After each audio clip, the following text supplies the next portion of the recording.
está la resistencia atrás. Aquí está la resistencia atrás.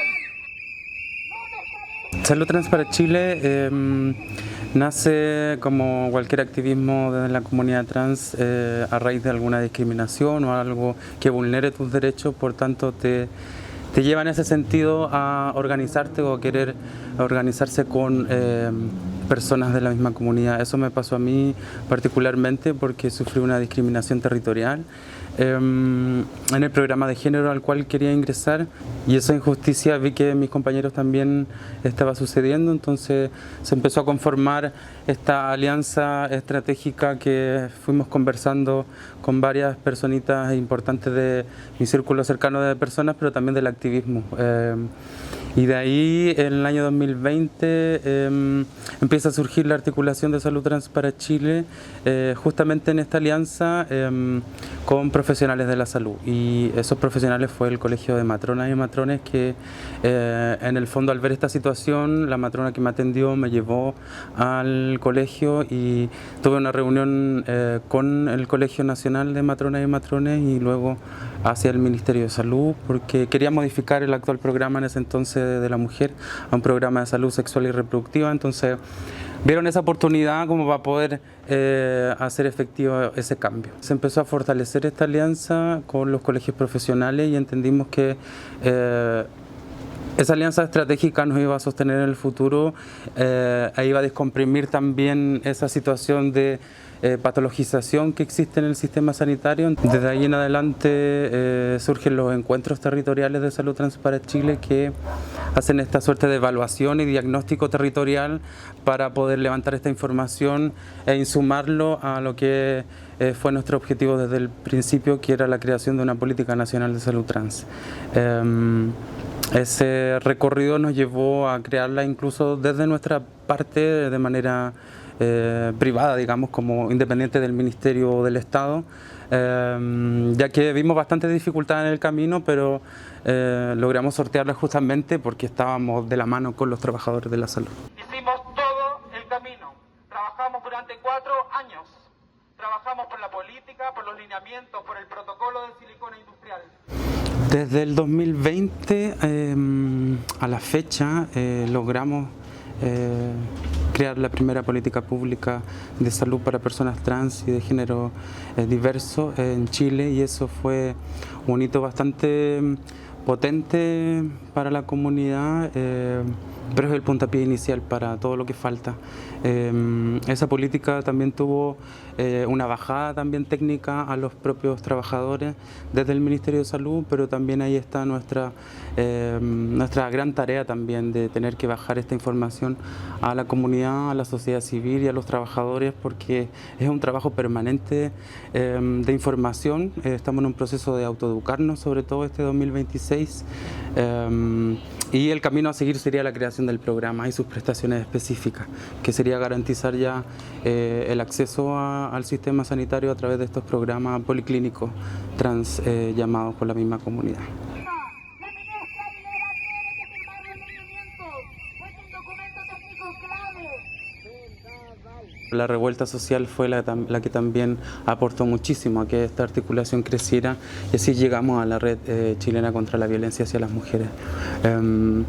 Una articulación también que tiene un objetivo en particular y que, claro, ahí coincidimos en las injusticias en las que vivimos y visibilizar esta temática en particular en otros cuerpos, en otras voces que a lo mejor no lo encarnan en persona, digamos, como no necesariamente son personas trans, por ejemplo. Lo mismo con los trabajadores de la salud. Eso amplía los públicos objetivos, y es que la comunidad trans sabe ya estas dificultades. Lo que nos interesa a nosotros es que, más allá de eso, todas las personas sepan las condiciones en las que vivimos y por qué exigimos lo que exigimos. Por qué exigimos la Política Nacional de Salud Trans. Bueno, por un montón de situaciones de discriminación que ustedes ven en este mismo afiche, y que es resultado también de esta alianza estratégica, gracias a uno de nuestros aliados académicos que es parte de la articulación desde su origen. O sea, se lanzó una primera encuesta nacional que fue parte de su proyecto, a esto me refiero a Miguel Rosello, académico importantísimo también para nuestra articulación y que eso permitió a lo largo del tiempo llegar a estos resultados y así confluir en que saliera a la luz este afiche que tiene además una masificación a nivel nacional en otros públicos que nosotros no habíamos llegado antes.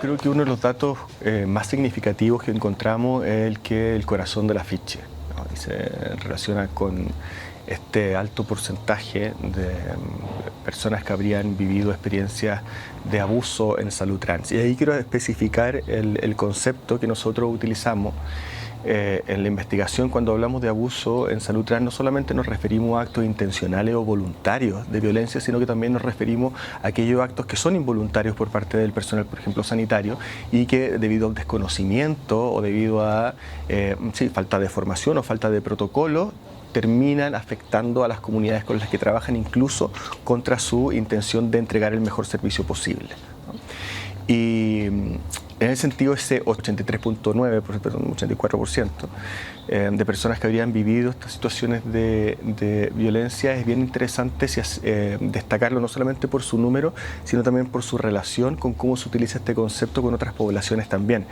El concepto de abuso en salud nació precisamente para visibilizar las violencias que sufrían las mujeres en los contextos sanitarios. En el caso de mujeres cisgénero, ese porcentaje llega al 20%. En el caso de hombres cisgénero, al 8%.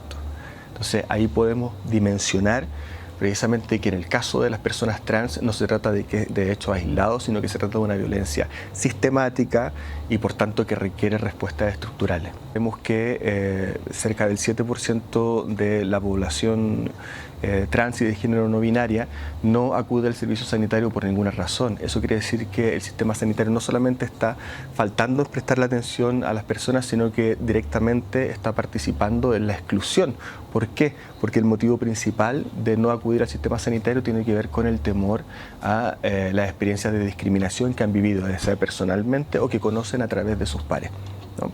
Entonces, un porcentaje muy amplio, cerca del 30%, decide como estrategia de respuesta invisibilizar su identidad de género. Esto pasa mucho con las personas de género no binario, género fluido, ¿no? Invisibilizar esto, y eso tiene consecuencias muy importantes en términos de salud, sobre todo si consideramos que estadísticamente, según los resultados de la encuesta, ese porcentaje de personas que decide no visibilizar su identidad de género en el contexto sanitario correlaciona significativamente con abandonar el sistema sanitario. También burla e insulto. El 35% de las personas encuestadas refirió recibir respuestas sarcásticas o irónicas respecto a sus consultas. El 48% comentarios estereotipados respecto al género. Incluso, aunque no es una cifra llamativa, pero sí por su violencia, no es muy significativa, cerca del 8%, el 7.8% de la población encuestada refirió haber vivido agresiones sexuales en los contextos de atención, ¿no? Cifra que sube al 9.8 en personas de género no binario y al 11.6 en personas de género no fluido, ¿no? Y el 4% agresiones físicas. Segregando la información por regiones, encontramos que una razón muy importante para no acceder a servicios sanitarios específicos tenía que ver con o no saber que existían determinadas intervenciones o servicios en sus lugares de residencia, en sus regiones, o que hay una falta de especialistas, ¿no? Entonces eso también es algo que son datos con los que hemos podido visibilizar a través de la encuesta, que pueden ser consultados en los artículos que son publicados y que aparecen referenciados por el afiche que está a mi espalda.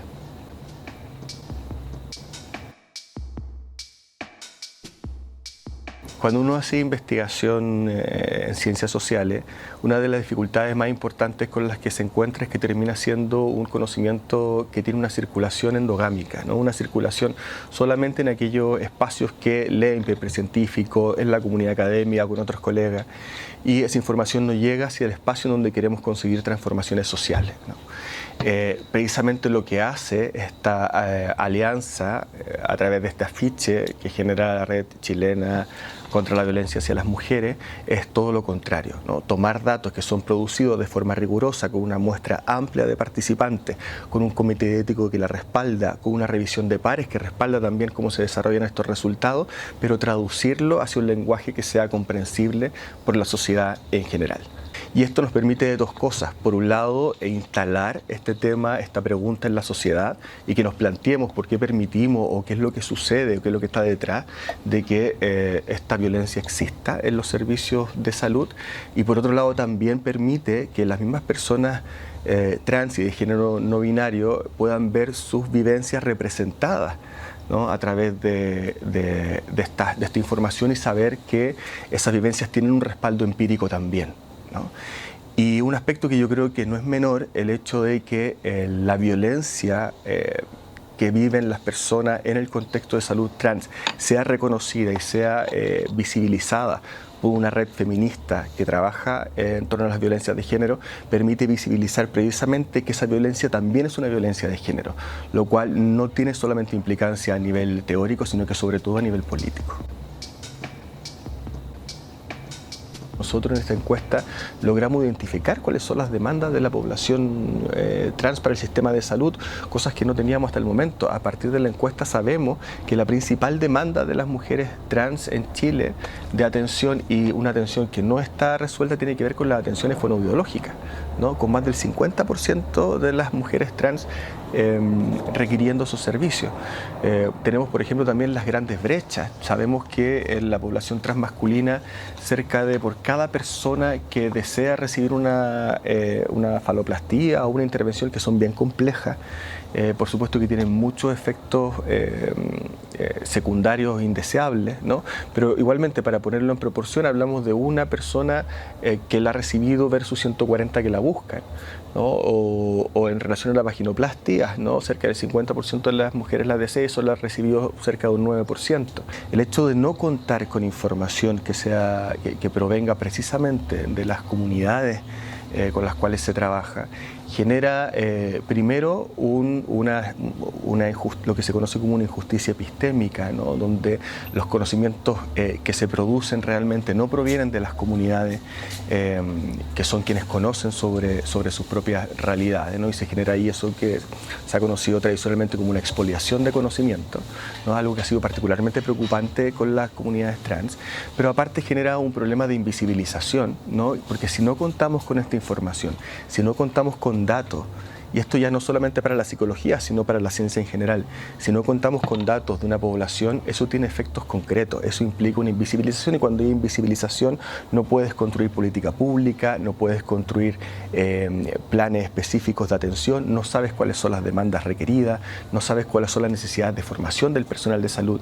O sea, el no contar con estos datos, que no los teníamos en Chile hasta... Bueno, teníamos otros, ¿no?, pero no teníamos estos datos tan específicos, evidentemente repercute en una imposibilidad para poder desarrollar políticas que sean pertinentes y sean relevantes para la población.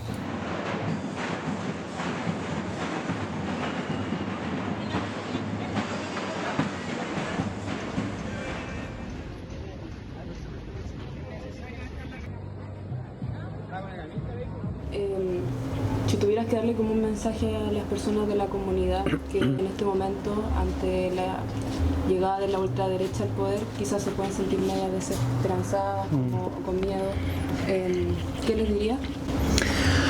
A ver, le diría a la comunidad trans, travesti, no binaria, comuníquense, hay más que las redes sociales, hay más que lo que puede haber en televisión.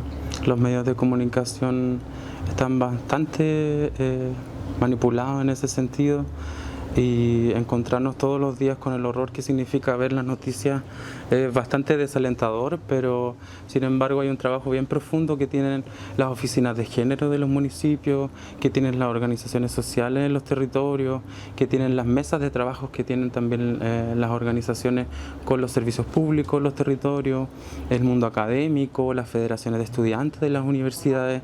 O sea, hay mucho que trabajar, hay mucho por donde articularse. Y la invitación es no a caer en esa alarma colectiva que los medios de comunicación tratan de imponer, y salir a la calle. Salir a la calle implica conocerse, implica no solamente salir a gritar por tus demandas, sino que implica saber las demandas del otro, ¿no? como en qué injusticia. Esto me hace recordar mucho también a la sensación que daba, no sé, la revuelta social, que te da una sensación de injusticia con cualquier persona que tú encuentres en la calle y te da una especie de empatía, ¿no? Y esa empatía yo creo que nos lleva a avanzar o por último imaginar un futuro esplendor. Muchas gracias, Lola.